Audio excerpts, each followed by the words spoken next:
Back tonight on In Focus, ANC spokesperson Pule Mabe has denied, saying the governing party's NEC encouraged the use of alternative energy sources. This after the NEC emerged from its weekend meeting armed with a list of suggestions to bring relief from the latest round of power cuts that have been taking place in the country since at least 2019. The party also urged empathy with indigent households. ANC spokesperson Pule Mabe joins us now to explain what the party means by alternative energy sources. Maybe we should play this part before we get into our conversation. Good evening, and thank you very much for your time, by the way, and for joining us, so that we put it into the context of what we heard you say and what you actually meant with what you said. Let's listen to this.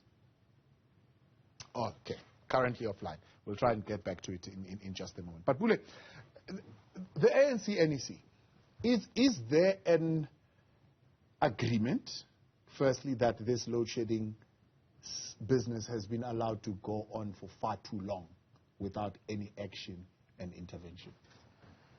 Well, evening, Tibos, and evening to your viewers. Of course, there is consensus in the National Executive Committee that this electricity issue poses a crisis, not only to ordinary households, it also affects businesses. It undermines our ability to reconstruct and recover our economy and any other potential that we have laid out that will be able to create much needed jobs. Yeah. We had sought to clarify the position of the ANC when we spoke about encouraging households and businesses to also invest in renewables. Right. We had said that renewables are necessary to facilitate that very just transition, which is important to contribute towards job creation. Right. We also went further to say that the people's government, the ANC-led government, must also make a contribution towards incentivizing households to be able to use these renewables, like your solar panels, in the same way that we did in 2009 when we introduced the program of solar geysers. You go to, just to cite an example, you go to Malutiapo Fung in Kwakwa, the RDP houses built for indigents there have got those solar geysers. They did not pay for them. Those were part of a package of relief measures that government was providing to those communities. Right. Now, when we come out today and say, let us encourage our people to also use renewables, I mean, not the whole country is deep slot. You have got deep slot in South Africa in the same way that you have got the Sandest, in the same way that you have got Soweto. Right. There are those that can afford to do these renewables. There are those that can't afford. Government has classified those as indigents. The impression that is created, we'll come and speak to the indigent situation, in the public, is that there is... It's like there is let's do the right way. So because how it came out, it sought to suggest that we must say our people must resort to self-help. Yeah.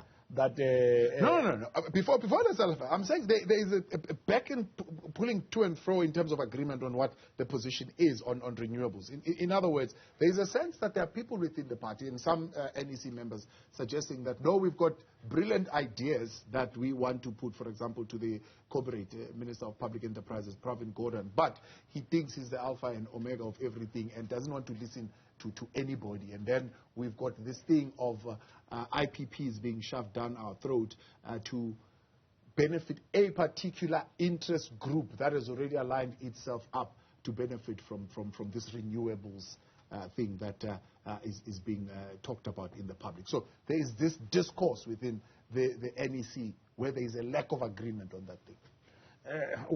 It is not entirely factual what is placed out there in the public. The NEC is in consensus on what needs to happen because we have now come to appreciate and acknowledge that dealing with the energy crisis cannot be reduced to personalities. These are cadres of the ANC deployed in government to perform certain tasks and responsibilities. The ANC, when it goes to elections, Tabo, it puts forward a manifesto which details the promises it makes to the people of South Africa. It says that we'll be efficient in the energy space, we'll provide houses, we'll do this and do that. Then we come back and deploy men and women entrusted with the responsibility of discharging that mandate, the promise we made to the citizens. Yeah. So it can't be correct that when those individuals are deployed in those positions, they now make it a personal installment on what gets to be done. No. They're expected to fulfill and discharge a mandate which is based on the promise we made to the people. Yeah. So whether it's Comrade Pravin Gordhan in his capacity as Minister of Public Enterprise, or his Comrade Gwede Mandaji, a national chairperson in his capacity as Minister of Energy, or any other cadre deployed at the level of cabinet, what President Ramaphosa has expressed in his capacity as President of the ANC and leading the people of South Africa is that we need greater consensus to be able to resolve this problem. Yeah. So the ANC cannot be pulled into issues that involve personalities. And what was good is that even in the NEC that we just rose from, this NEC was chaired by Comrade Gwede Mandaji in his capacity as National Chairperson of the African National Congress. And Comrade Pravin, in his capacity as an NEC member, would also have given us update. We went further ourselves to pronounce on a package of interventions that need to be done. Yeah. Making sure that we deal with the issue of maintenance, we increase the necessary capacity, we also encourage ESCOM to acquire the necessary capacity, including in being involved in mentorship, so that you could be able to bring into the stream a generation of young engineers who will be able to take over the leadership of ESCOM going forward and deal with any possible recurring problems going into the future. But even there, we then said we must also encourage private sector investment, but also allow municipalities to be able to procure additional capacity. We can do this by cutting out on red tape. But we made an acknowledgement as the ANC. So as the ANC, you acknowledge that, for example, the IRP as it sits right now, with all the various bid windows, it will still not bring us enough capacity. Well, it would not be enough as it stands now. We need much more. Yeah. We need much more to be able to do so. That's why when we encourage people to use renewables, it's because we realize we've got issues of climate change. We realize that the just transition would not be able to happen by itself without the endorsement of citizens and corporate South Africa. So you have to encourage that, because this can contribute towards job creation. To give you an example, we're faced with an electricity crisis now, but you don't put a crisis to waste. It is possible to use what is happening now to be able to create new industries. What do we mean by this? You can be able to create industrial parks that manufacture solar panels. Yeah. You could be able to say at each and every street in the township, in the informal settlement, the suburban areas will employ unemployed young people who will actually act as installers. The same way we did. When pay TV came in, it also presented an opportunity. There were installers of dishes, of your set-top boxes, and all of that. So you can do the same with the electricity that particular statement that I heard as well, you created this impression to say, well, if we can put set-top boxes in the houses of indigenous people, what is going to stop us from putting solar panels? What we said, and I will repeat and reiterate that point, that a possibility exists, carried forward by the people's government through a broader dialogue. I mean, nothing stops us from having an energy symposium that involves the rest of South Africa's people, so that in their own communities they could make contributions on what needs to be done. Other people have brought in suggestions of, for instance, waste to energy, of saying we can actually turn the waste in our landfill sites to be able to produce the much needed energy that could be fed, wheeled back into the grid.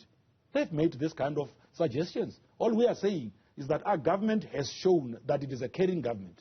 During the COVID-19 pandemic, when at the height of it, what did government do?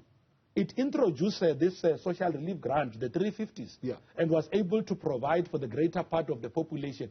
We are saying that very progressive attitude displayed by our government can actually come into stream now by making sure that the crisis that now presents itself is one that allows us to introduce greater reforms in the Republic of South Africa. But then for clarity, so the NEC that rises now, in terms of the decisions that they are taking to say, we've been in stage 6 load shedding for 2 weeks now, and indication from Eskom is it's not about to stop, even with the workers back at work. The capacity challenges are still going to continue at Eskom until we are able, at some point, to be able to deal with this persistent 15,000 megawatts that is completely out in terms of other breakdowns or whatever else that is happening. So the big plan, as far as the ANC is concerned, is that we must go the renewables way. Those who can afford must put panels. Well, the big plan, the ANC has put up a package of measures. I've just outlined them. Yeah.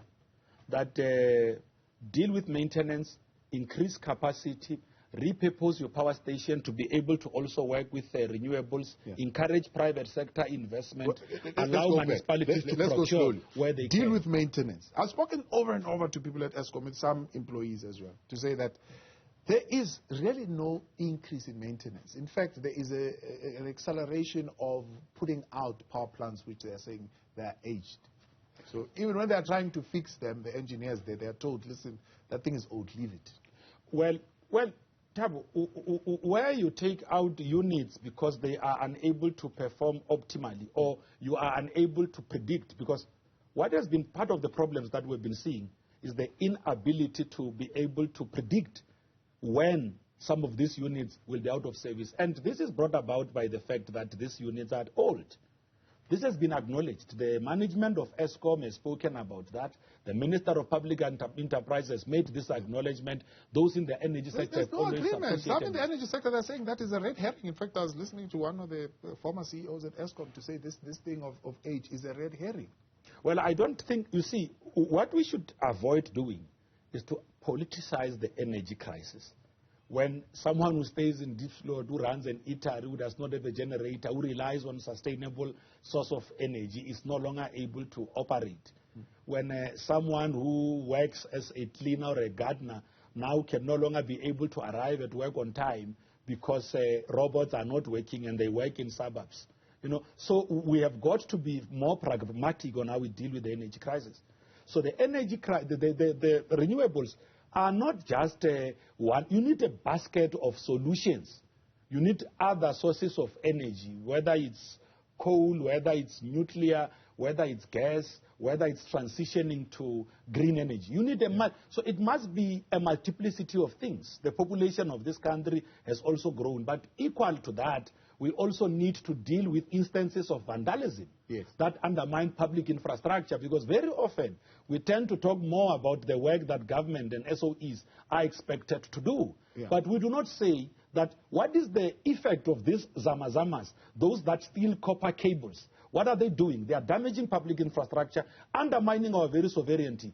You know, maligning our ability to build an economy that can deliver to the citizens of this country. So how we deal with the energy crisis requires us to be together. When Eskom came out and said, no, there's sabotage of infrastructure, we didn't hear ANC come up and speak and supporting them, say indeed there is such. Well, we don't necessarily have to support Eskom. We support the democratic government and its interventions to address the plight of our people. That's why, I mean, it's almost 9 o'clock. We could be sitting with our families. But we understand that we are faced with a challenge.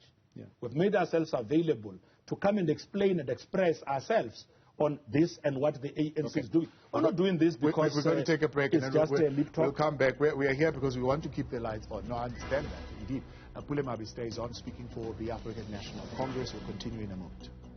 Back with you tonight here on In Focus, Newzroom Afrika, Channel 405. Conversation continues. Pule Mabe still with us, and we are, of course, talking rising from the NEC conference, some of the ideas and plans that they're putting in place. One is increase maintenance and improve availability of existing supply. Two, Eskom should acquire appropriate skills and experienced mentors. Right?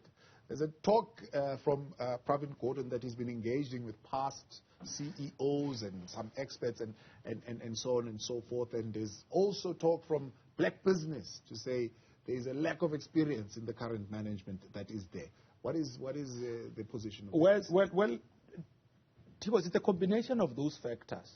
It's a point I made earlier, that bring in young engineers who will be mentored by those who carry the necessary experience, so that they can constitute the next layer of leadership of Eskom, be able to foresee the problems that could be experienced in the future. but allow us as well to move towards the direction that is being taken by the world over. All of the developed and developing economies have come to appreciate that you need to have a mixed energy solution to be able to deal with the problems we face today. But as part of transitioning, but also as part of dealing with climate change, the problems we face today are not the same as the problems we faced in the early 80s. So there are modern industries that have been created and all of that. Yeah. So, and also we must be careful that we do not make statements that suggest that we do not have confidence in the employees of Eskom. We have expressed confidence in those and believe that there must be a greater compact forged between the employer and employees, so that in the work that they do, they also put the plight of the people of South Africa first. Okay. Because when you are an employee of Eskom or an employer at Eskom or a board member at Eskom, when there is load shedding, you are equally affected. I was confronted with a question yesterday that, okay, perhaps yourselves have got access to generators and all of that. What you don't realize is that there is a lot of people whose electric components are also being damaged. That's right. By the switch off between the on and off between the grid and all of that. Yeah. Yourselves here at Newzroom Afrika could actually suffer the same. Yeah. Farmers, processing machines are being damaged every day. Situation. So it's not true that when you've got a generator, actually you could find that the cost of maintaining a generator, even given the rising fuel price, might end up affecting you as well. Right. What we need now is a change dialogue, one that forges consensus amongst the rest of South Africa's people. Before we run out of time, and one of the issues that is being raised is that you yourself, now you are coming here and saying, let's look at alternative energy sources. You, the ANC, saying yourself, I mean the ANC. I understand that. You politicized this matter. When former President Jacob Zuma raised the question of nuclear at the time, he was demonized as somebody who was trying to steal from the coffers of South Africa. Now you are also coming up and saying nuclear. What is this chorus of nuclear coming from? Well, it is not true that there was a demonization of former President Jacob Zuma. If it happened, perhaps it happened on social media. I have had the rare privilege at my age to serve the National Executive Committee of the ANC for almost a decade. And in that NEC of the ANC, I've never had any demonization happening to the former president around alternative energy sources that will have been put on the table. The ANC has always been flexible. It has always communicated flexibility as it related to using alternative energy sources. What is important is that it might come at a huge cost to the public purse. Hence, if you look at the package of interventions we're suggesting, we are also calling on the private sector. Yeah. The need for the removal of red tape, which I saw the statement by the National Planning Commission. Actually, they want this declared a national crisis. Yeah. They are saying so because they come from a premise that says, if it's a national crisis, you are then able to lessen certain procurement challenges, which might take otherwise a longer period to do. Okay. You are removing all of that red tape. We said, well, we can align with this view for as long as it will not take us back to the COVID-19 situation, where practice notes that allowed for flexible procurement were seen or came across as being abused from what was to be later reported out in the public. We are saying we now need to act responsibly. Yeah. No one must take advantage of a crisis and think that they can line their own pockets. Okay. No, we should never. Cutting off red tape, in particular, I'm not talking about what you're referring to now as far as procurement, but cutting off red tape in the context of what business is calling for, to say, allow the private sector to generate more than the current 100 megawatts that they are allowed to generate without getting a license, is read by your alliance partners as the privatization of electricity generation. How are you going to get around that? Well, I don't think that that is entirely correct. That's why somewhere in the ANC statement we talk about social compacting. We need to talk to social partners, including our own alliance partners, so that we forge greater consensus on what we are doing to deal with the existing problems.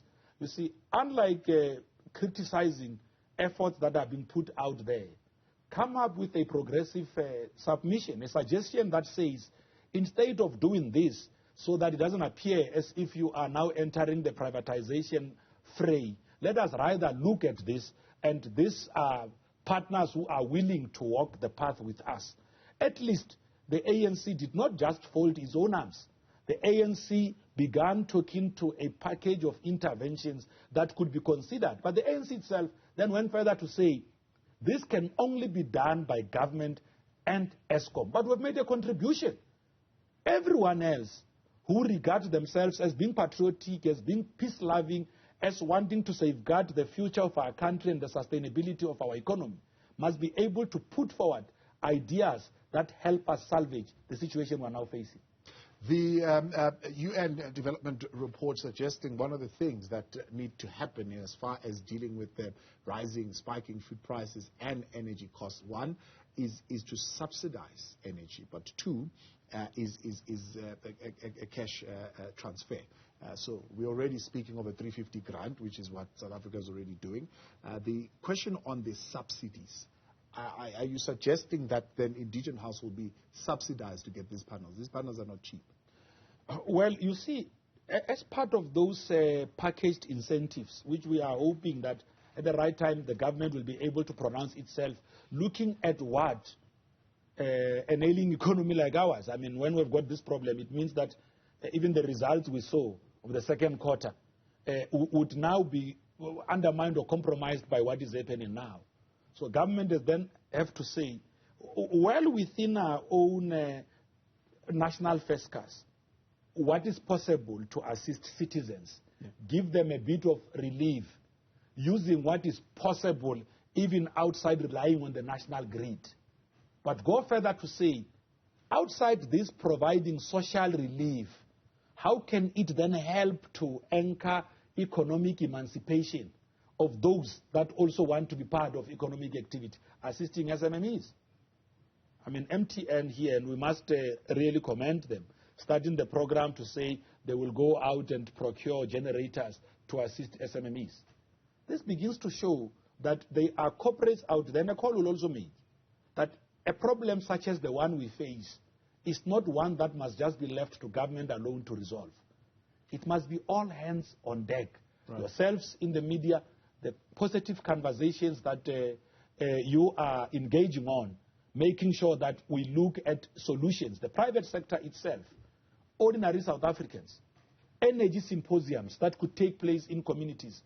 All of those things must work towards producing solutions. You could even go as far as assembling energy ambassadors in communities who could actually make it their role to assist communities to participate in programs of energy saving. Because what overburdens the grid is not just the program of ESCOM, it could also be able to do with how we use our own energy. We have got backyard dwellers who are using electricity, but who do not have meters. Right. You know, so all those things must be looked at in totality. Overall, we must find a solution that is going to be constructed by the rest of us. Let's leave it there for tonight. Let's hear what the people have to say on WhatsApp to the conversation tonight here on the situation, the big question at ESCOM. Please ask Pule why the ANC never conducted any press briefing as the leading government to indicate any strategic planning towards the Department of Public Enterprise to resolve the blackout the country is facing. Muledi. Sipho and Benoni, ESCOM cannot keep complaining about old infrastructure. We have load shedding for more than 14 years, and they should have replaced the old infrastructure already. Well, we do accept and understand the frustrations that our people are facing out there. Maybe it might have been just out of not seeing some of the issues that we would have raised in the past. In our manifestos, in our statements, we have always spoken about the energy issue.